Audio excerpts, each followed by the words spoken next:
இது மகிமை நேரம். ஆண்டவராகிய இயேசு கிறிஸ்துவின் நாமத்தில் அன்போடு உங்களை வாழ்த்தி வரவேற்கிறேன். ஆண்டவர் நம்மை நேசிக்கிறார். பிரியமானவர்களே, இந்த உலகத்தில் என்னுடைய நிலையை கண்டு எனக்காக பரிதபிப்பதற்கு யாருண்டு என்று எண்ணுகிறீர்களோ, நமக்காக பரிதபிக்கிற ஒருவர் நம் நடுவில் வந்திருக்கிறார். அவரை நோக்கி நாம் ஜெபிப்போமா? ஆண்டவரை நோக்கி பார்ப்போம். எங்கள் நல்ல ஆண்டவரே, ஜனங்களுக்காக பரிதபிக்கிறேன் என்று சொன்னீரே. உம்முடைய சமூகத்தில் வந்திருக்கிற ஒவ்வொருவருடைய வாழ்விலும் உம்முடைய இரக்கத்தை தாரும். உம்முடைய ரட்சிப்பினால் அலங்கரித்தருள். இயேசு கிறிஸ்துவின் நாமத்தில் ஜெபிக்கிறோம் ஜீவனுள்ள தகப்பனே, ஆமேன், ஆமேன். அல்லேலூயா. பிரியமானவர்களே, உபாகமத்தின் புத்தகம் 33வது அதிகாரத்தில் ஆண்டவருடைய வார்த்தைகளை படிக்கிறேன். 29வது வசனத்தில், இஸ்ரவேலே, நீ பாக்கியவான், கர்த்தரால் ரட்சிக்கப்பட்ட ஜனமே, உனக்கு ஒப்பானவன் யார்? உனக்கு சகாயம் செய்யும் கேடகமும் உனக்கு மகிமை பொருந்திய பட்டயமும் அவரே. உன் சத்துருக்கள் உனக்கு இச்சகம் பேசி அடங்குவார்கள், அவர்கள் மேடுகளை மிதிப்பாய் என்று சொன்னான். அன்பானவர்களே, ஆண்டவர் நம்மை ரட்சித்து நம்முடைய வாழ்க்கையிலே அவர் மாற்றங்களை தந்து நம்மை பார்த்து என்ன சொல்லுகிறார் தெரியுமா?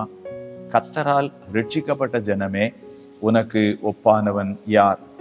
உனக்கு ஒப்பானவள் யார்?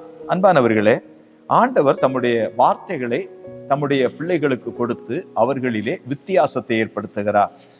நமக்கு புரிந்த பாஷையில் ஒரு ஜீவ புத்தகத்தை நம்முடைய கையில் தந்து, இரவும் பகலும் இந்த புத்தகத்தில் நீ தியானமாய் இருக்க மாட்டாயா என்று எதிர்பார்ப்போடு நம்மை பார்த்த ஆண்டவர் கேட்கிறார்.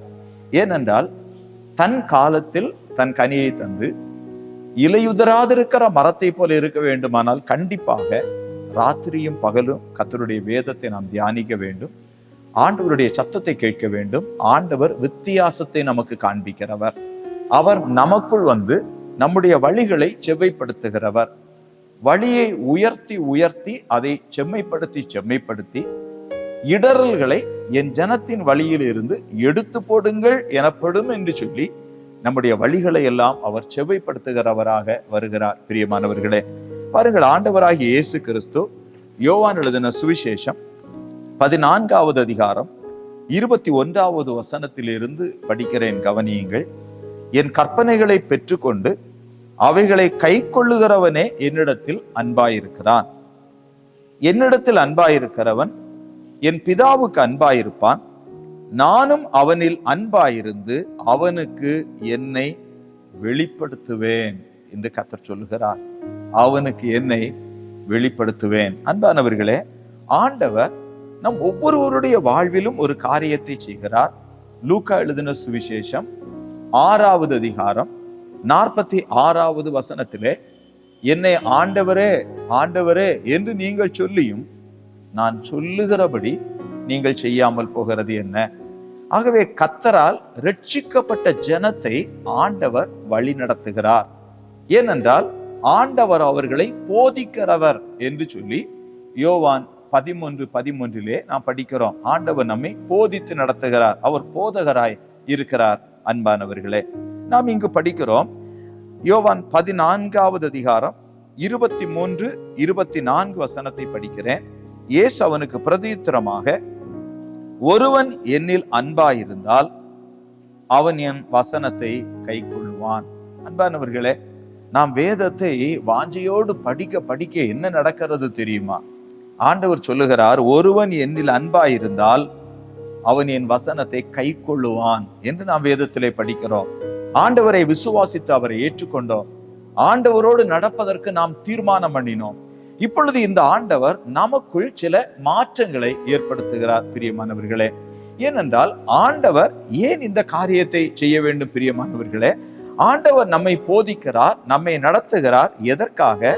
பாருங்கள், 1 சாமுவேலின் புத்தகத்தை நாம் படிக்கும் போது ஏலி என்கிற ஒரு தேவ மனிதரை நாம் அங்கு படிக்கிறோம். பாருங்கள், 1 சாமுவேலின் புத்தகம் 2வது அதிகாரம் 12வது வசனத்திலே, ஏலியின் குமாரர் பேலியாளின் மக்களாயிருந்தார்கள், அவர்கள் கர்த்தரை அறியவில்லை. அன்பானவர்களே, நாம் வேதத்தை படிக்க படிக்க படிக்க ஆண்டவரை அறிகிற ஒரு வாய்ப்பை கர்த்தர் நமக்கு தந்து நம்முடைய வாழ்க்கையிலே மாற்றங்களை கொண்டு வருகிறார். இந்த ஏலியின் பிள்ளைகளுடைய இந்த தீமையினால் நடந்தது என்ன தெரியுமா?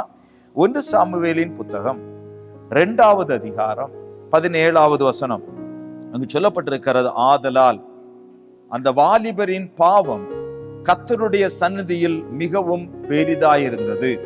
அன்பானவர்களே, ஆண்டவரை அறியாததால் தங்களுக்கு என்று ஒரு வழியை அவர்கள் ஏற்படுத்தி கொண்டார்கள். அங்கு அவர்கள் செய்கிற காரியம் சரி என்று தங்களுடைய மனதில் எண்ணுகிறார்கள். ஆனால் என்ன நடந்தது தெரியுமா? மனுஷர் கர்த்தரின் காணிக்கையை வெறுப்பாய் எண்ணினார்கள். அன்பானவர்களே, ஒரு கூட்டத்தார் அவர்களுடைய இருதயத்தில் இப்படிப்பட்ட வெறுப்புகள் உண்டாவதற்கு இவர்கள் காரணமாக மாறிவிட்டார்கள். பிரியமானவர்களே, யார் எப்படி இருந்தால் எனக்கு என்ன, நான் இப்படித்தான் நடப்பேன் என்று தங்களுடைய மனதிலே அவர்கள் தீர்மானம் பண்ணி கொண்டார்கள். பிரியமானவர்களே, ஆனால் அன்பானவர்களே, ஆண்டவர் சொன்னார், இடறல்களின் நிமித்தம் உலகத்திற்கு ஐயோ. எந்த மனுஷனால் இடறல் உண்டாகிறதோ அந்த மனுஷன் பிறவாதிருந்தானால் அவனுக்கு நலமா இருக்கும் என்று ஆண்டவர் சொன்னார். அன்பானவர்களே, இந்த சிறியரில் ஒருவனுக்கு இடறல் உண்டாக்குகிறவன் எவனோ என்று சொல்லி ஆண்டவர் சொல்லுகிற வார்த்தைகளை பார்க்கும்போது அது அத்தனை பயத்தை உண்டு பண்ணுகிறதாக இருக்கிறது. பிரியமானவர்களே, ஏனென்றால் ஆண்டவர் இடரலற்ற வாழ்வை வாழ நம்மை அழைத்திருக்கிறார். பிரியமானவர்களே, நீங்கள் யூதருக்கும் கிரேக்கருக்கும் தேவனுடைய சபைக்கும் இடரலற்றவர்களாயிருங்கள் என்று கர்த்தர் நம்மை அழைக்கிறார். அதற்காகத்தான் அவருடைய வேதத்தை நமக்கு போதிக்கிறார். நாம் யூதருக்கும் இடரலா இருக்கக்கூடாது, கிரேக்கருக்கும் இடரலற்றவர்களா இருக்கக்கூடாது, தேவனுடைய சபைக்கும் நாம் இடரலா இருக்கக்கூடாது. இடரலற்ற ஒரு வாழ்வை கர்த்தர் நமக்கு தருவதற்கு வந்திருக்கிறார். அல்லேலூயா.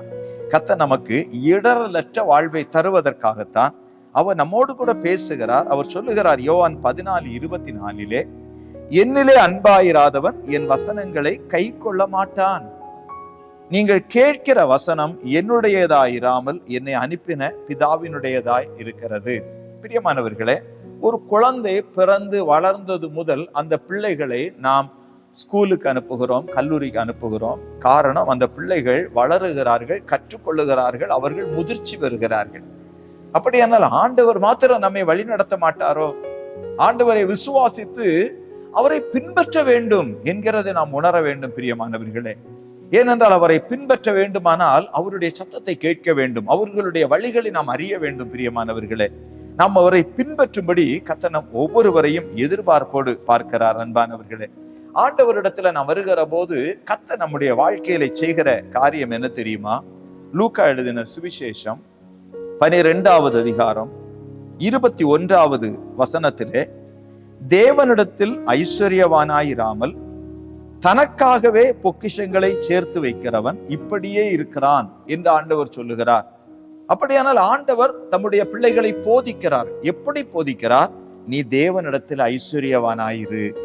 ஏன்னா தனக்காகவே பொக்கிஷங்களை சேர்த்து வைக்கிறவர்கள் ஒரு கூட்டம், இன்னொன்று தேவனிடத்தில் ஐஸ்வர்யவான்களாயிருக்கிறவர்கள் ஒரு கூட்டம். ஆகவே அன்பானவர்களே, ஆண்டவர் இப்பொழுது ஆச்சரியமான ஒரு காரியத்தை செய்கிறார். நீ தேவனிடத்தில் ஐஸ்வர்யவானாயிருக்க வேண்டும்.